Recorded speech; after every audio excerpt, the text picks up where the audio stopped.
Salut les futurs bacheliers. Vous étudiez Antigone en classe et vous entendez tout le temps parler du mythe d'Oedipe, mais c'est flou pour vous? Rien à craindre. Aujourd'hui, on va raconter cette histoire ensemble, simplement. C'est la clé pour comprendre le module 2 et réussir votre examen régional. On y va! Alors d'abord, c'est quoi un mythe? Un mythe, c'est un récit ancien souvent né dans la Grèce antique qui raconte une histoire extraordinaire. Cette histoire porte un message profond sur la vie, sur l'homme, sur le destin.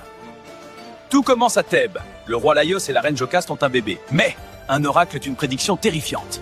Cet enfant va tuer son père et épouser sa mère. Les parents effrayés décident d'abandonner le bébé pour éviter ce destin. Mais attention, l'enfant ne meurt pas! Il est sauvé et adopté par un autre roi, à Corinthe. Oedipe grandit là-bas sans savoir qu'il a été adopté. Une fois adulte, Oedipe apprend la malédiction. Comme il pense que ses parents adoptifs sont ses vrais parents, il s'enfuit pour les protéger!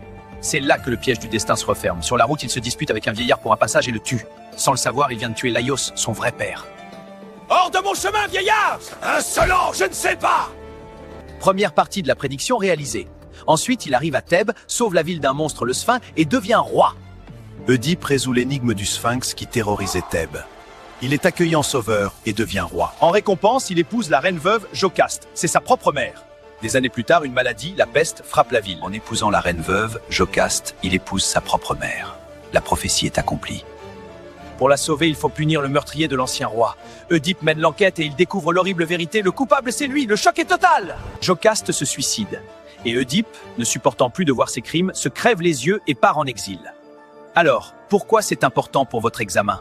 Retenez bien ce mot, la fatalité. Le mythe d'Oedipe montre qu'on ne peut pas échapper à son destin, même en essayant de bien faire.